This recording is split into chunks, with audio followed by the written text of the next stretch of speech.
Hello and welcome to Noble Mind. The Noble Mind podcast is brought to you by the Institute for Meditation and Psychotherapy.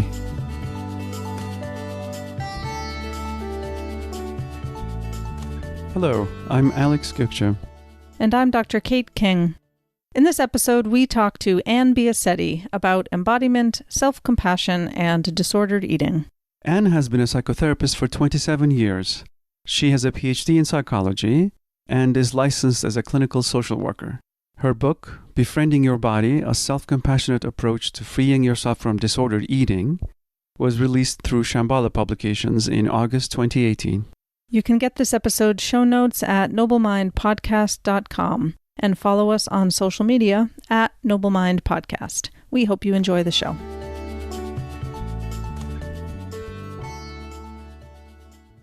Hello, Anne. Very nice to be speaking with you. Hi, Alex. Thank you for having me.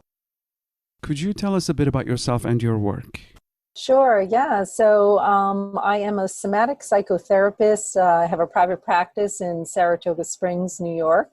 Also an author and speaker and teacher on embodiment and women's empowerment and body image issues, and eating disorder specialist. Also a yoga therapist and a yoga teacher, self-compassion teacher, and mindfulness teacher. There we go. Whole slew. It's a long list, but it's all kind of the same soup. It feels like it's all sort of related. Absolutely. Sometimes when I say the list, I'm like, well, just understand they all go together. One feeds the other. Absolutely. Yeah. Well, thanks so much for being with us today. We're really looking forward to talking with you, particularly about your work with eating disorders and embodiment. You have written a wonderful book called Befriending the Body. And in that, you talk a little bit about a 9-phase process of recovery. And we thought we'd use that as kind of the outline for our show today and kind of, dig into each of those and see whatever direction we end up going in the conversation. Yeah, sounds good. So maybe you could just maybe give us a bird's eye view of how this model developed, how the book came to be, and we'll go from there. Yeah, sure, definitely. The book is based on my doctoral research on the role that self-compassion played in eating disorder recovery, but really the sustainment of recovery. So it was a qualitative research, and if anyone is familiar with qualitative research, what you're really looking for is the depth of an experience. And in the particular method that I used, which was a constructivist grounded theory, that particular method produces like a low-level theory of the process. So what we do is we collect a lot of themes along the way, really look into those in depth, and at the end of the research comes this sort of unfolding process. And that's how this book was actually based off of the process that was discovered on the role that self-compassion played along the way. I only interviewed women for this particular study only because eating disorders, even though they cross all genders, they still primarily affect females more so than any other gender. So therefore, this study focused on women that had sustained behavioral recovery according to clinical standards for at least 3 years or more. So that means that they were basically symptom-free of what we would think of as eating disorder symptoms. They were behavior-free for at least 3 years, and they had identified that self-compassion played a primary role in their recovery process, and more importantly, the sustainment of that. They hadn't gone back to any self-harming behaviors in that amount of time.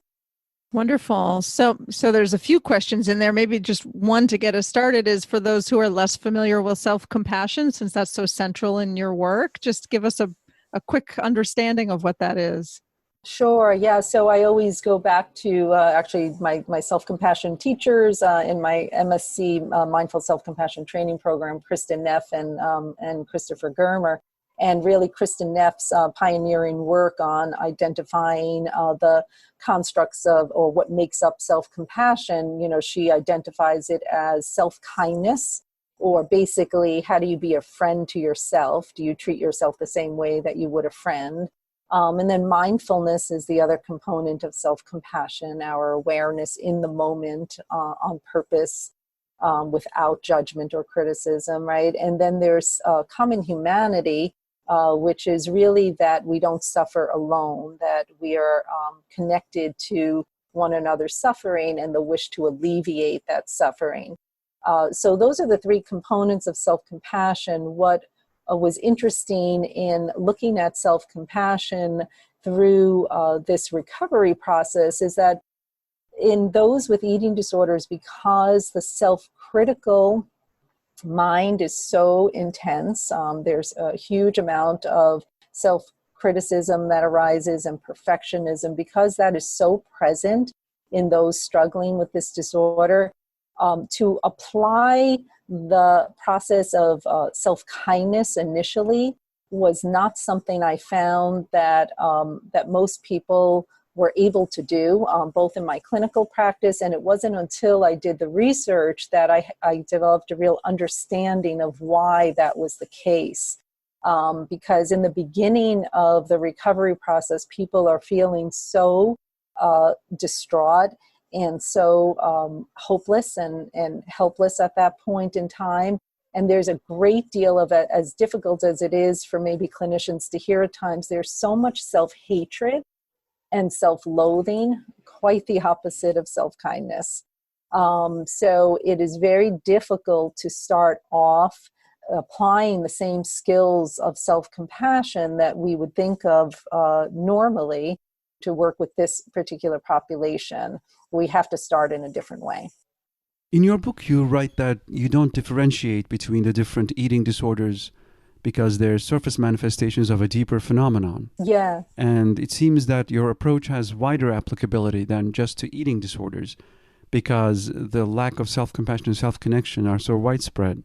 Yes, yeah. Thank you for bringing that up because, yes, I don't differentiate because really when it comes to treatment, we're really looking at the same process of recovery, whether someone is struggling from anorexia or bulimia or binge eating disorder, orthorexia. We're really talking about the same process of recovery. And, a lot of times when I do groups in person, people may walk in and believe that they are different based on what they look like and the size of their body and based on, oh, I don't do that or I don't look like that. And then what they quickly come to find out is that there goes that common humanity. What they quickly come to find out is that, oh no, we are all in this in the same way, aren't we? We all have these critical minds. We all have these same brains that are functioning in this form.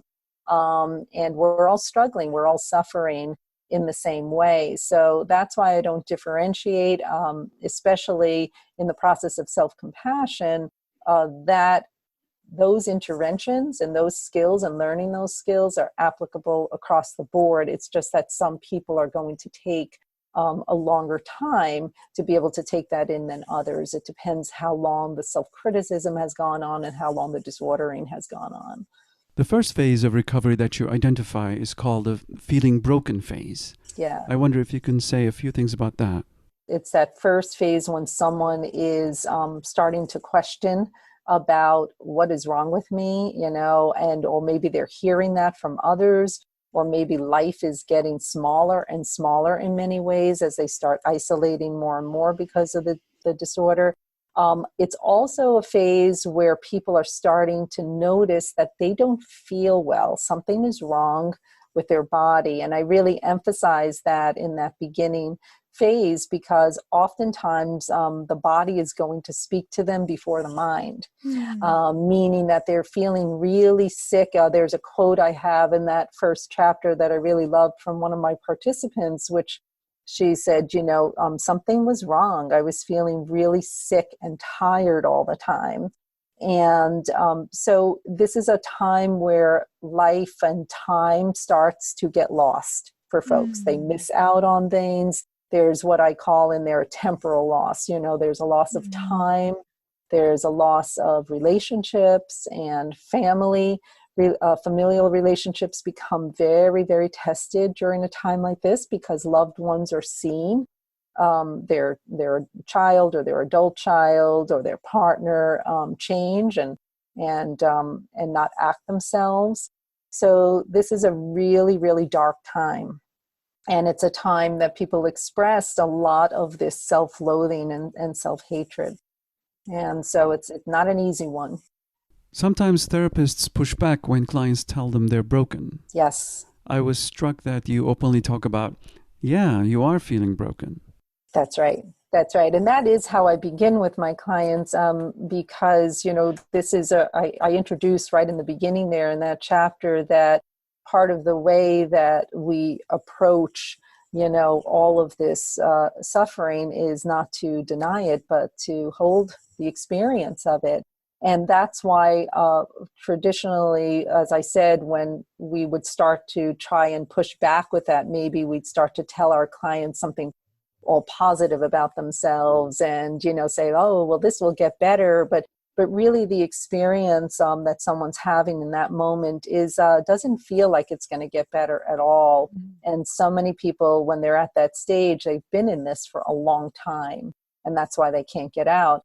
So really, the most self-compassionate thing we can do as clinicians at that time is to really face the suffering with them and hold it and not be afraid of it, and that is really the practice of self-compassion. What I love about it so much as a clinician is that it has taught me to hold myself gently during that process with someone and to be able to hold that difficult experience and really be in it and with it, with them, without being afraid of it.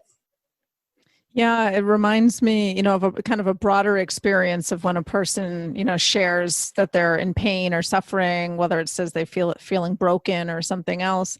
And, people want to say, oh, they're there, or it's fine, or you're okay, or to give advice or make everything better. And sometimes I think that's actually the discomfort on the receiver's end more than it is what's needed in the moment for the other person. That's right. So it feels a little bit like a radical thing. Yeah. Yeah, and it's also the thing that unfortunately they're hearing from all their loved ones around them as well. And so if we really consider that, that's the last thing they need to hear from their therapist as well, because they're hearing that, and we can understand why loved ones would be approaching them in that way, of course, because it's so painful to watch someone you love see them suffer, right? But for us, really, if we can hold the experience that way, then we're teaching our clients immediately that, okay, I can start here. I'm allowed to be here. I'm allowed to have this experience. And that is the first teaching of self-compassion for them, right? Is for them to meet themselves exactly where they're at. And you also write that your participants and you consider self-compassion to be the core of recovery. Yeah, absolutely. Yeah, because it was, so meeting them exactly where they're at, and them then meeting themselves exactly where they're at, and understanding that, this has been a time of suffering. I think I say in chapter 2, I have like a list of questions that asks, maybe you're not ready to say, okay, this is what I have this eating disorder. Maybe they're not ready to admit that, but they could at least go down those lists of questions and say, this is the truth. Yes, relationships are disturbed. My body doesn't feel well. I haven't been taking care of myself. So they're facing these little truths along the way. So part of the reason it's the core of recovery is that it was the number one thing that helped people face these little truths to get to the big truth. And then once they can hold that big truth, really what all the suffering that they have been, remember, because this is a disorder like any other addiction, that really at some point along the way, someone has to say, gosh, I've been doing this to myself. Yikes. That's pretty awful, yucky, like I've been harming myself this way. I've been hurting myself that way. That's a really big thing for someone to get to, So I write about how in chapter 3 actually is about facing that real intense responsibility around this and the regrets that someone has, and how self-compassion holds that very, very intense moment.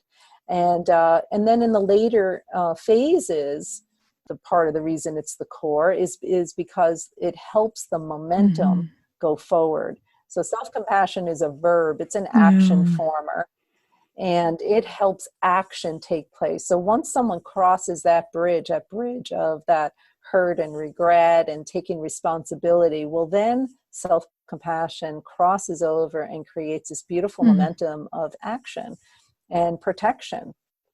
And now we're in a whole other phase. The second phase is about compassion from the outside in, presumably because the person starts out lacking in self-compassion, and I can certainly relate to that. Yeah. So first they need to see other people, offer it to them, and take it in. Yes. Yes, exactly. And then in the third phase, as you talked about, the power and independence phase.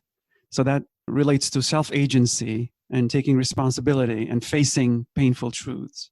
Yes, exactly. Like I had just mentioned, that, that after they can begin to get a little taste of, allowing someone in to help them. And in many ways, that's coming to see someone, right? So whether they go to see a dietitian, whether they go see a therapist, that's the beginning of allowing that compassion in from the outside, right? And then, that is then the next movement of that is, as they can take in a little bit more and more from the outside, that's where I say in this population, we start with common humanity. We start with the connection to common humanity first.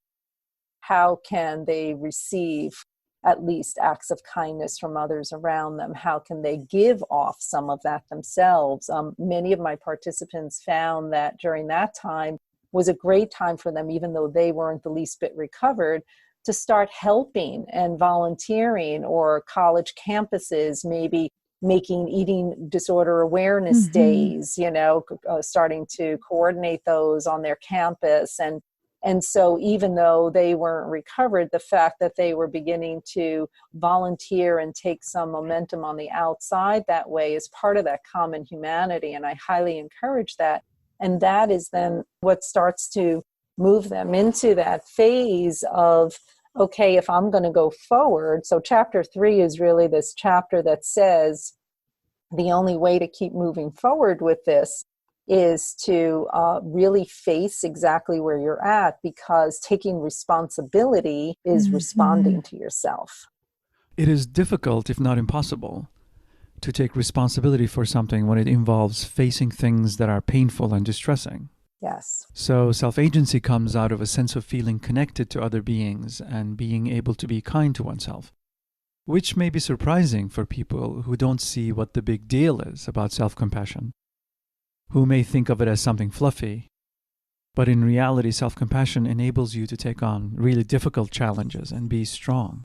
Yes, absolutely. That's, we always say in the Mindful Self-Compassion program that that's one of the misgivings of self-compassion, right? Is that there's somehow it will make you weaker in some way.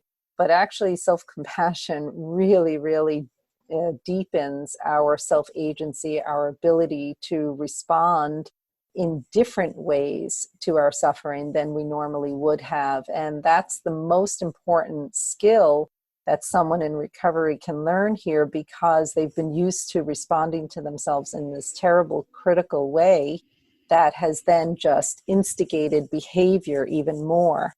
So now when they hold themselves in this more self-compassionate light and this gentler way, then they have a choice to make. And that's where the self-agency really comes from. They have a choice to either take themselves back down with that self-criticism, or to try and see, okay, how can I do it differently? And self-compassion is what gives them that choice to be able to take a different road for once.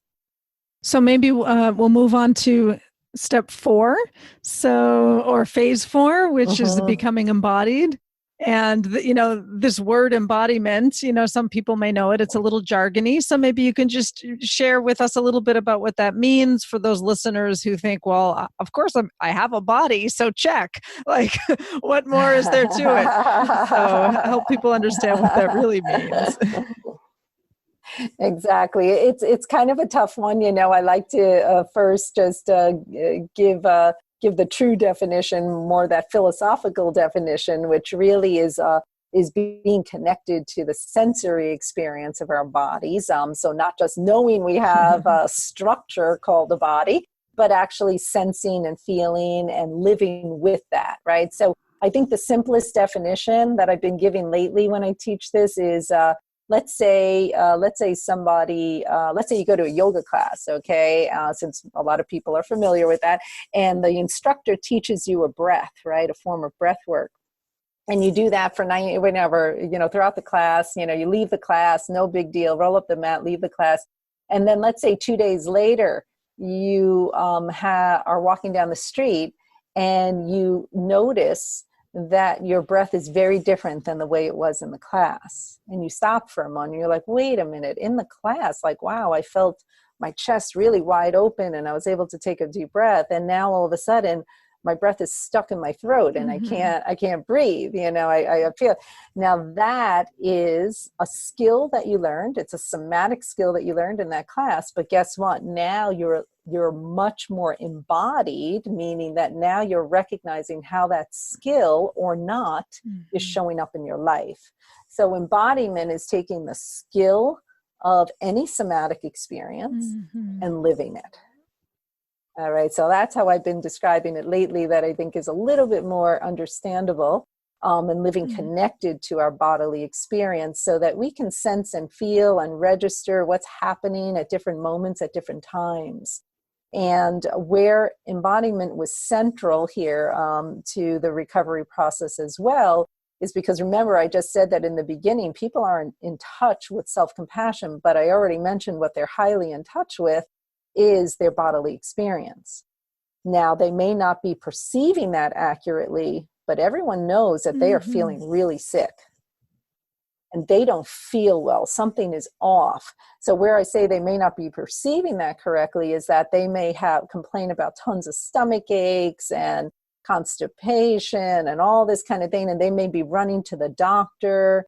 They may be running to a functional medicine person saying, I'm allergic to this and I'm allergic to that, So they're misperceiving the messages from their body, but they're getting messages from their body. So this is where I say, how come we're not using those? So I'm a giant proponent of somatic work and eating disorder recovery, because this is what I found out also along the research process was that embodiment came up central. So all these folks were saying that before I could really embrace being kinder to myself, I had to listen to the messages that were there. So once they started listening to the body's messages, once they started getting more embodied, is when all of a sudden they were saying, well, I think I'm going to treat my body differently. So it's not like they were saying, I'm going to treat myself differently. They weren't ready to go there yet. So it may sound like a little play on words, but it really isn't, because remember, they weren't ready to take it in for themselves yet. But then they were like, well, I'm going to eat this differently because I feel better when I have this. So they started responding to their body in a different way. And then they watched how their bodies started responding back. So just taking the female population for a moment, when women with anorexia start to menstruate again, that all of a sudden is this major embodied knowledge. And that they then come in and say to me, we have hour-long sessions on people's menstrual cycles, right? Because they then come in and say to me, well, Dr. Ann, guess what? I must have done something right because I got my period. Then we're like, oh my goodness. And we'll spend the whole session discussing how the way they're eating now is supporting their hormonal system, So I do a great deal of education with my clients on their bodies and their brains and their nervous systems. That I do all in that beginning phase of recovery. And for instance, you write, living in the world through our bodies and the understanding that our bodies are an important source of knowledge. Yes. So that also goes back to phase one, I suppose, in the sense that the person doesn't feel well. They say, hey, I feel broken. And then the therapist says, no, you're not. That's right. Exactly. That's right. And we have to be careful of that, because if they're expressing a bodily concern like that, and we're not picking it up as a bodily concern, we can bypass all of that teaching. So when someone comes in and says to me, oh my gosh, my head is spinning, I want them to understand that that's actually a nervous system reaction that they're having, and how their brain is operating differently. And immediately I'll say to them, is this a day that you nourished yourself properly or not? Because on the days you don't nourish yourself, your brain is going to be functioning like this. On the days that you do, you and I are going to be able to have a conversation. So there's even that brain, all that brain-based and nervous system knowledge is all part of embodiment. You also point out the feminist view that the disorder is not something broken in the person, but rather something that's in society that's manifesting in the person. Yes. Yeah. Yeah. So when I teach on embodiment, I do a lot of these women's empowerment and embodiment weekends. And this is such a central teaching. I always tell everyone it's inextricably tied up. Our sociocultural beliefs about about disembodiment, about the mind-body divide, and how unfortunately women's bodies, again, I am going to gender it here, even though this is happening across the board everywhere, but women's bodies are really targeted great deals in marketing and advertising constantly. The diet culture is absolute culprit of this disembodiment as well. And so it becomes a social justice issue as well that we can go on to talk about forever, really. A whole other podcast on that, But it really is a social justice issue. And this is why the HAZE movement is here, the Health at Every Size movement. This is why we're looking at body liberation and things like that, to understand that all shapes and sizes and the way bodies have been criticized and been viewed as something shameful and wrong, when really it's been our cultural messages that have embedded that in people's minds for generations. Just briefly to underline, it seems to me that your work has applicability much wider than eating disorders and much wider than just for women. Increasingly, men are having difficulties, and Absolutely. we live in cultures that condition this dualistic view and cause all sorts of other problems. So I just wanted to say that. Go ahead. Yes, no, thank you. Yes, and it's it's a little premature now, but my next book is a book on that's for everyone, on embodiment. Excellent. Actually. Yeah. So.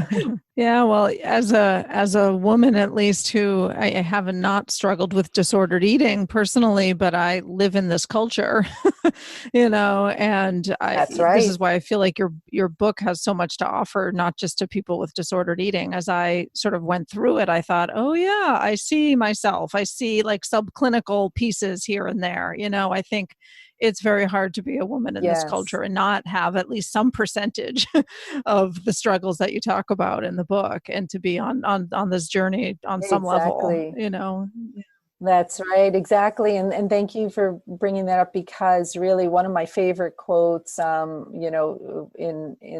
that I had in my doctoral work, was the feminist perspective really states that by nature of being female in this culture, we all have some form of disordering. And it's why body image across the board for all gender is so challenging, that really if we stop 20 people on the street and ask them what their perception of themselves, as far as their visual perception, body, we would never get the perception that we get, that we're having of them, right? It would be distorted. So this is such an important thing to understand, because we take that in from all these external messages and comparisons and judgments. And we live in a culture that tells us we can't measure up unless, so there's a constant striving to make that different. It's pop culture, Yeah. advertising, all those. It's huge.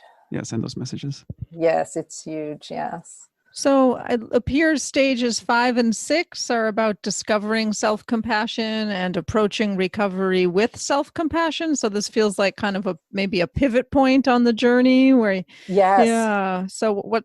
Yes, very much. Yeah, it's that point where I tell everybody the like chapters 1 through 4, sort of climbing up the mountain. Get to the top of the mountain, and then and now we're crossing over, right? So once we own it, face it, and learn how to hold it in a different way, and that's crucial. Crossing over now. So chapter 5 starts to talk about that now that you've seen all this and you're starting to see things more clearly, there's that mindfulness component, right? So now that they're seeing things more clearly and that the body has become more of a register of what's going right for them, what's not going right for them, then self-compassion now is the way to do it differently. So the more they start embracing and holding their experience with self-compassion, the more now we start crossing over to that protective realm. So I really talk a lot about how fierce self-compassion can be, right? So as an example, let's say somebody is struggling with binge eating. When they get to this point, we'll have discussions. Let's say they have an episode of binging and we talk about it and they say, well, I brought this particular food into the house, and what we discuss with it is not, oh, why would you bring that in? Or really, we discuss it through the lens of self-compassion that says, well, let's think about that. That's been a food that's been hard for you to have a steady, balanced relationship with. No foods are good or bad. Just some foods we have more of a balanced relationship with. Some foods we don't. And is that protective right now to have it? I like people to, we have this whole discussion about food as relationship. And so I say, really, is this the kindest thing for you right now? Do you have a steady enough relationship where, you feel like you can have that food around? And a lot of times they're like, no, not yet. So that's where self-compassion becomes really protective and helps people make decisions and choices now based out of self-protection in this phase. Also, you emphasize another approach to recovery, another way of thinking about recovery. Yes. So instead of a mechanistic way of thinking, oh, here's something that's broken, let's fix it. That's right. That's right. I call it beyond behavior, because that mechanistic way is also looking at like the body as a machine as well, right? That, okay, once the body is recovered, or, what we tend to see a lot out there in a lot of the clinical interventions is weight restoration or getting someone just to a point of behavioral recovery. And I like people, one of the questions that I had in my research was, can you tell me the difference between recovery and healing? And what do you identify with the most? And some people really did identify still with that state, label of recovery.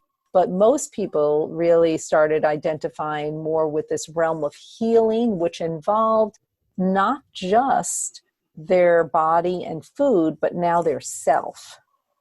So now these were the folks who started moving more into the realm of self-discovery as part of recovery, and not just restoring a body. So instead of thinking of it as taking your car to the mechanic to be fixed, it's rather discovering, oh, wait, there's actually a portal here you can go through. That's right. And there's a whole other reality. That's right. Exactly. And that's why in the book I have all these self-reflective questions, because I don't make a distinction between the two. What I say is, as you're recovering the body, you are recovering self, right? So I don't make a distinction between the two. So I ask them all these in-depth self-reflective questions right from the start. that, some people have teased me with. They write to me saying, I have such a love-hate relationship with this book. they say, as soon as I opened chapter 1, I closed it and I didn't come back to it for another month. But that's okay, because it tells me that it evoked a lot of self-reflection that they hadn't been doing, and that they were only looking at recovery through, oh, I have to eat this or weigh this and then I'll be recovered. It's not that. It's a lifelong journey of self-discovery, So that's where I don't make the distinction between the two right from the start. I say, no, we're on this process of, we're on this journey of healing all of this and all of you. And also the locus of agency being inside the person, as opposed to they tell me this is how much I should weigh and this is what I should eat. That's right. That's right. You emphatically don't want to use the word relapse, which I really liked. No, not at all. I think it's a really awful definition. If we look at, I always tell everyone, if you look up the Webster, definition there, it's a regression after after attainment. It's like it's a regression and a deterioration. So it's such a harsh, talk about not self-compassion. It's such a harsh definition to use. And it really ends up being a harsh word. So by this point in time, by like that phase 6, and I'm starting to move people into really that mindfulness component that says, what words are you gathering there that purify your mind or defile it, And so to say relapse is really defiling the mind. And it doesn't allow any space for acknowledgement of what's been done. Right. It just seems like it has this implication like all the growth work you've done is just down the drain, kind of like, well, wait a minute. Exactly. And we have to be so careful, this goes for any addiction recovery as well. And so we're starting to change the language used with addiction recovery as well. But, we have to be careful with this population, because remember, they're coming from such a self-critical base that when my clients come in and tell me they've had such a struggling week or day or whatever, if we look at it that way, like, oh no, what went wrong? No, instead what I say to them is, no, you're not in a relapse, you're in a relearning. So anything that may have, quote unquote, gone wrong in your eyes, to me, that's our gift in this moment, because that just means we have to learn some more right now. And then you and I are going to stay here for a while. That's all, so we immediately embrace it. And the way I describe self-compassion at this point in time along the process is that it's like this little bubble it's containing all this stuff, so that as long as self-compassion stays as the container, we're constantly going to be learning. If we take that container away, then we're easily going to fall back into the unfortunate self-critical mode that tells us that all that we've done is worth nothing. You also point out that the reason you're not using the word relapse is not sugarcoating, but rather a different way of thinking about it, which is it's not linear. It's not That's either right. forward or backward, but rather it's a spiral process. You give the example of a person, for instance, could easily relate to this, late at night, a bag of chips gets opened. Magically. There's no agency involved here. And next thing you know, you see the bottom of the bag. But you're pointing out that, let's say in that process, there could be further awareness taking place. So you're not really going half a mile back.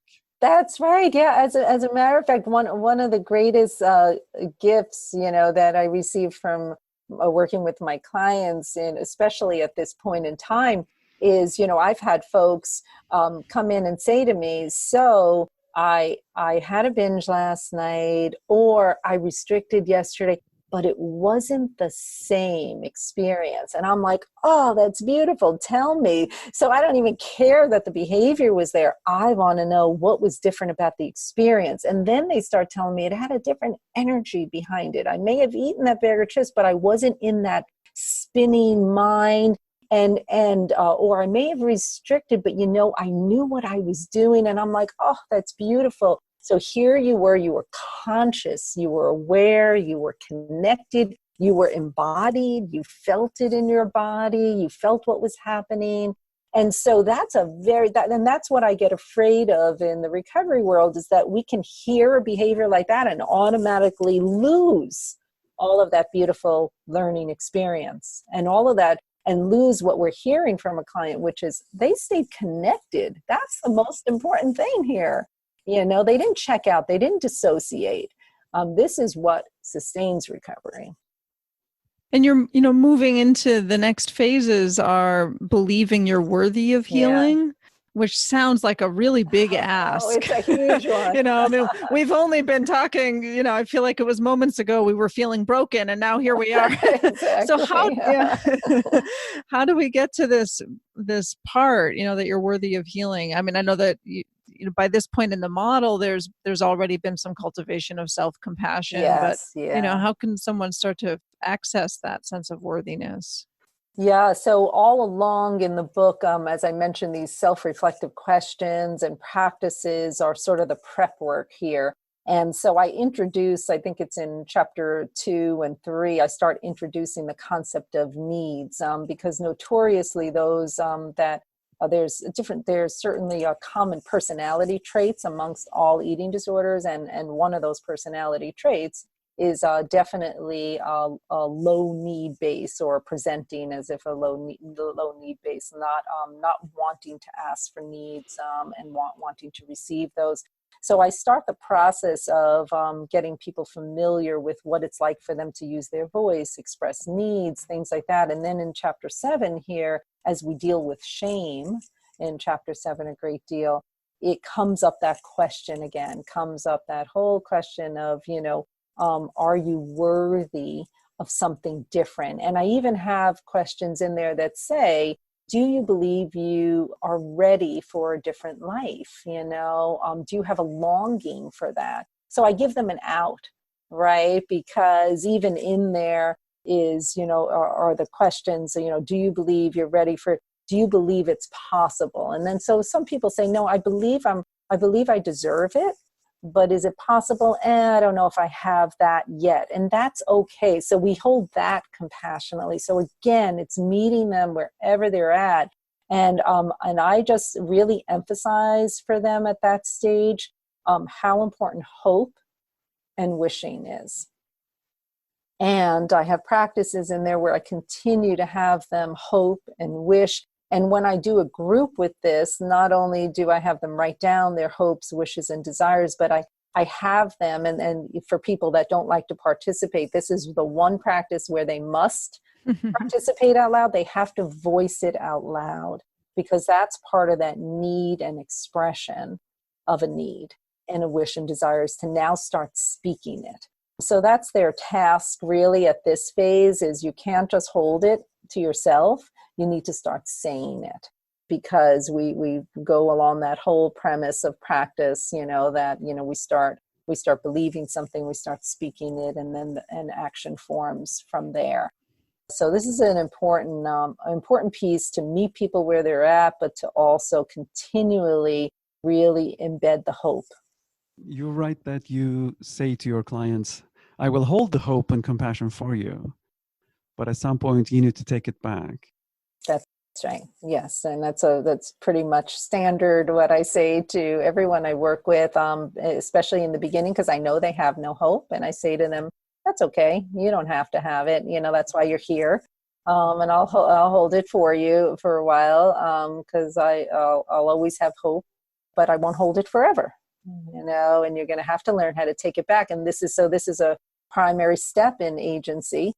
As we mentioned before. And so it's a primary step along this phase of, okay, how do you want life to be different? So this is a big point of where we start talking about who what they were passionate about before, and where that has gone, and what they have interest in now. Is it still the same? Is it something different? So we start a lot of forward thinking now here. Start a lot of future planning, which hasn't been present for a long time. So it sounds like what you're doing is you're connecting hope to this kind of goal-directed behavior. Like, what do I want for my life? Can I look ahead enough to set goals and have wishes and desires, and then pursue those with some agency? Is that fair to say? Yeah, definitely, because this is another one of those dualistic moments. Because in recovery, what has happened inevitably, and I hear it all the time, is, oh, I will have a relationship when I heal myself, or I will have a relationship. Oh, the one I love the most is I will have a relationship when I love myself. And I'm like, something, if everyone waited for a relationship till they love themselves, there'd be no one partnered, right? Relationship that's why we have relationship, right? So that we learn these things together, right? Right. So I tell everyone, there's that dualistic moment again when people say, I have to wait till I'm healed before I live life again. And I say, no. You step back into life, and then you're going to heal, So this is that time where we say, no, you're ready for this now. A lot of this behavior has calmed down. It may not be gone altogether, but you're stepping back in now. This is your next phase of the healing. Also, you write about how there's a correlation between people's sense of self-worth and the amount of self-care they perform. Yes, exactly. And that's the other thing that I plug in along the way in each phase, is that even the tiniest bits, little tiny acts of self-care along the way is building this worth. It's building this worth. So I don't care if it's the simplest little thing of, making sure that they have their 3 meals, 3 snacks a day, a little structure to their food, whatever, simple little acts of care, that every time you do an act of care, it equals another notch in building self-worth. And it may come as a surprise to some people. So for instance, I remember from my master's in social work, there's a lot of emphasis on self-care, and how a lot of people are like, well, I just don't engage in it. And perhaps there's a lack of awareness why that may happen, and also how this program may actually benefit a much wider group of people. Yes, yeah. Who may not think, I don't have an eating disorder, but I don't do self-care. Yes, exactly. I have a lot of folks. I have a lot of folks who have read the book or have done the program that I have that really come from trauma backgrounds. They've come from other addictive backgrounds, or they really have just used a lot of the questions as self-reflective and growth questions, because at the end of the day, the book really is a process of healing from anything. So yes, it may be specific to eating disorders, but it really can be used for anything. And that's what I like to emphasize in the world of eating disorder treatment and recovery, is that our clients are looking for the same healing as any other person that comes into our office. The only thing is that these self-harming behaviors have been in the way, so how can we put this together? And I also really love this idea of you don't have, it's not that you have self-worth and then you engage in self-care, but that by doing those things is actually how you're showing yourself that you have worth. So that's right. That sort of flips. It. Yeah, I think that flips a sort of ordinary assumption people might have, which is like, oh, yeah. That's right. Yeah, because people are waiting to feel self-worth to take care of themselves. And I'm saying the opposite, which is no, it's just these little acts, over and over again, repetition that is actually every time you do a little act of self-care, you're seeing yourself, Right, yeah. And that builds the worth. Phase 8 is about finding healing and wholeness, and 9 is about growing into self-love. Yes, yeah. So that healing and wholeness, I wrap it up into being human, right? So healing and wholeness, I kind of tell my clients that when at this point in time, really we're talking about all human issues like anybody else, right? We're part of this human experience. And so here we deal with a lot of what people normally would call faults and what's wrong with me. And I really emphasize a lot of acceptance at this phase, really self-acceptance, really trying to understand that, listen, there are certain things, like, for instance, this body image piece. We just have to just forget about it at some point. Don't try to perceive yourself correctly. It's not going to happen. We're all distorted with it. This is part of our human path here. When it comes to being so perfectionistic, well, what would it be like to just say, yes, I'm a perfectionistic person, and this is how it shows up for me. So let me just see if I can work with this a little differently now, because in the past, everything has been taken so seriously.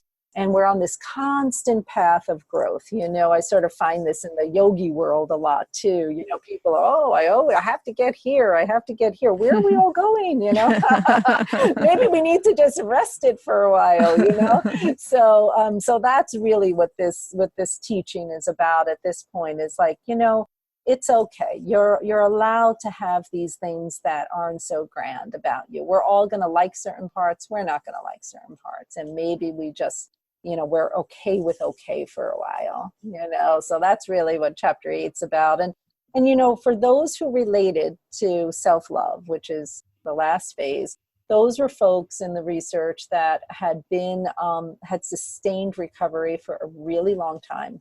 So maybe 20 years or more, 15 years or more. And those are folks who were working on, I think I give a quote in there from Abraham Maslow, good old, wonderful humanist of the past, right?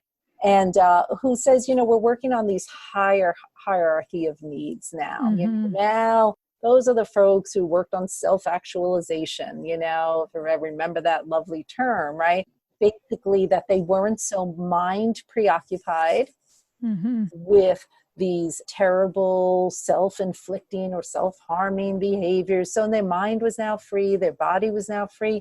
And guess what? They were able to go off and really find themselves in a deeper realm now, and in deeper ways. And so those are the folks who got to work, on that self-love piece. And again, the most promising part of all of this was that it's not necessary for recovery. Self-compassion was good enough. So people getting into that 9th phase, into that more actualized kind of self-loving place, it's not like you're in recovery before you get there kind of thing, or That's is that right. is that fair to say? Absolutely. Yeah. Absolutely. Yeah. And then it's just like you've joined the common humanity, and we're all trying to love ourselves here in phase 9. Exactly. And I make sure to introduce it in the book that way, that like, maybe you're here, maybe you're not, and it doesn't quite matter. Just know that it's out there for you, out there waiting for you. If you want to touch it, some of the folks that I had interviewed really said beautiful things, which is, I'm not there. I really don't care if I get there or not, because I'm really good enough right here, So that was a beautiful self-compassionate statement to say, I know it's there. That's lovely that it's there. And, maybe when I have more time someday, I'll get there, work on that, Yeah. But the most important part for them was that they were living a life that felt free again. And that self-love wasn't necessary to live freely. Wonderful. And how do you see the role of spirituality in recovery in these phases? Yeah, well, to me, you can't separate self-compassion from spirituality. That is what it is, whether we want to call it that or not. People may identify it when we do self-compassion practices. One of the things that you notice as a teacher of it, especially, and certainly feeling it yourself, is how it moves something in you, And so whether we want to say, oh boy, it moves my heart, or it moves my soul, or, just moves something in me, the depth of my emotion in a certain way, there's something that touches another layer And for a lot of people, toward the end, as we go through this, a lot of people really do identify that as a spiritual component for them, saying that it's made such a depth of a shift for them that it feels beyond them. I think that's wonderful. Those three components of self-compassion in my own experience, I think that many people I've talked to have been maybe put off by mindfulness for whatever reason. They've had bad experiences in yoga classes or had it thrust on them with some well-intended seminar at work or something that makes that feel hard to start with. And, the self-kindness thing just feels like an impossible dream. Like it feels like the hardest of the three in some ways for a lot of people. So I think it's just really smart to be starting with the common humanity part. Like that's kind of pragmatic on the ground and has a kind of everyday relatability. I think that makes it a really great doorway in to that self-compassion world. And I feel like sometimes it gets overshadowed by mindfulness and some of the other, pieces of self-compassion. So I love that you emphasize that in your work.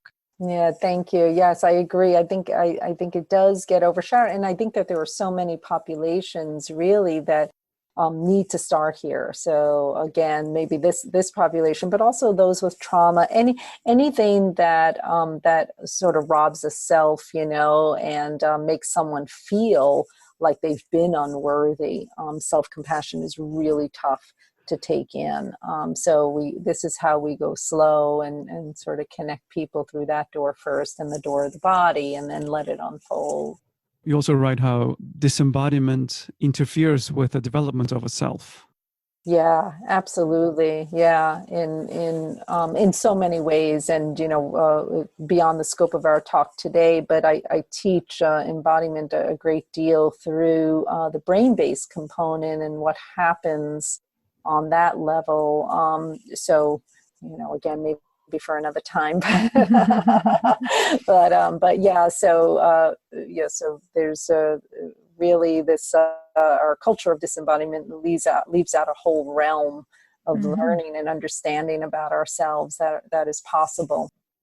So this has been such a wonderful conversation, and it seems like a good time to ask you a little bit about what you're up to now and how people maybe could connect with you or your work, whether it's Sure. books, courses, where can they find you on the interweb? Sure. Thank you. Yeah. So I have my website is anembodiedlife.com. And there they can find out what I'm up to as far as any retreats that I'm holding. I have an upcoming retreat at Kripalu in Massachusetts where I'll be doing a 5-day Befriending Your Body retreat for women. And that is actually going to be an immersion into the self-compassion practices. But we're also going to work a lot with body image and food, the relationship with food. So I'll be, really exploring that. I was supposed to have a retreat at Shambhala Mountain Center, but in light of everything happening now, unfortunately, that will be postponed till next year. But there on my website, they'll also find, I have an 8-week online program, exactly everything we talked about. That program is available for people to do a program of recovery either on their own, or I am holding a live Zoom group where I'll be guiding people through that 8 weeks. And also on my website is a whole page of free resources. And there people can find meditations that I have there and lots of podcasts that I've done, such as this one and others, and articles and things like that. So that's always open for free for people to take a look at and use. And and then I have an Instagram page, also An Embodied Life, and a Facebook page that they can follow me on, also An Embodied Life. And as I said, a book in the works, but I can't say too much about it yet. So. Okay, a secret book is forthcoming. Book on embodiment Wonderful. Coming out. Yeah. We won't tell anyone. Well, thank you so much you have so many great offerings. We've perused around your website, and there's really great stuff on there. And thanks for all the work and what you're putting out in the world is really valuable. So thanks for talking with us today. Thank you so much. Thanks, Kate. Thanks, Alex. Thank you both for having me on. Thanks for listening today. This podcast was brought to you by the Institute for Meditation and Psychotherapy, a nonprofit organization dedicated to the integration of mindfulness, meditation, and psychotherapy. For more information, visit meditationandpsychotherapy.org.